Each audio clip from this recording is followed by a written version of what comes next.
Hello friends, আজ আমের ডেজার্টের পুরো রেসিপি শেয়ার করে নেব তোমাদের সাথে। তাহলে চলো শুরু করে দিই ঝটপট করে। আজকে ম্যাঙ্গো ডেজার্ট বানাবো একটু অন্যরকমভাবে, টেস্টও হবে আর টুইস্টও আসবে রেসিপিতে। তাই প্রথমে দুটো ম্যাঙ্গো নিয়ে নিচ্ছি, খোসা ছাড়িয়ে নিচ্ছি, আর ম্যাঙ্গো পাল্প বের করানোর জন্য ম্যাঙ্গো টুকরো করে কেটে দেবো আর মিক্সারে পেস্ট করে নেবো, তাহলে তাড়াতাড়ি করে ম্যাঙ্গো পাল্প রেডি হয়ে যাবে। ম্যাঙ্গো ডেজার্ট বানাবার আগে বলে দিই আজকের রেসিপির নাম কি। তাই ম্যাঙ্গো দিয়ে বানাবো ম্যাঙ্গো ব্রেড পুডিং। আমার এখানে ম্যাঙ্গো পাল্প বের করা হয়ে গেছে, তাই নিয়ে নেব 4 পিসের মতো ব্রেড।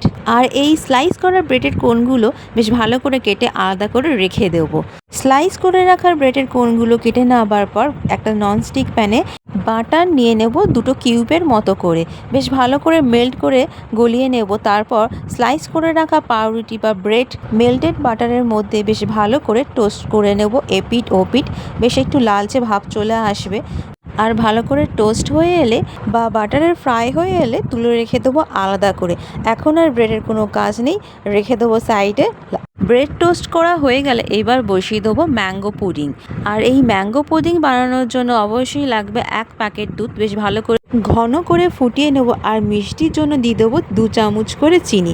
আর তারপর দিয়ে দেবো কাস্টার্ড পাউডার 3 চামচের মতো দুধের সঙ্গে গুলে ঢেলে দিয়ে নাড়তে শুরু করে দেবো। আর এর মাঝে দিয়ে দেবো ম্যাঙ্গো পাল্প, বেশ ভালো করে মিশিয়ে নেব। আস্তে আস্তে করে মেশাতে থাকবো যাতে লাম্পস যেন না জমে যায়। বেশ ভালো করে নেড়ে চেড়ে নেব আর ঘন করে নেব, একদম গাঢ় ক্ষীরের মতো করে।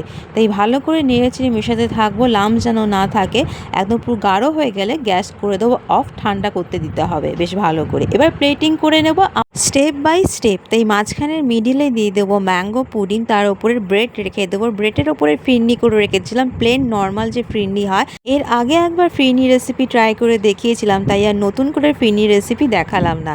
এইভাবে ব্রেডের ওপরে ম্যাঙ্গো পুডিং আর ফিরনি বেশ ভালো করে ক্রিমের মতো লেয়ার করে দেবো। আর পরপর স্টেপ বাই স্টেপ ব্রেড সাজিয়ে দেবো ওপর দিয়ে। ঠিক এইভাবে ক্রিম বিস্কুটের মতো বা স্যান্ডউইচের মতো দেখতে হবে। আর লেয়ার বানিয়ে যেতে হবে খুব সাবধানে করে, পড়ে যেন না যায়, ভেঙে যেন না নষ্ট হয়ে যায়। তাই সাবধানে লেয়ার করে দিতে হবে ফিরনি ম্যাঙ্গো পুডিং।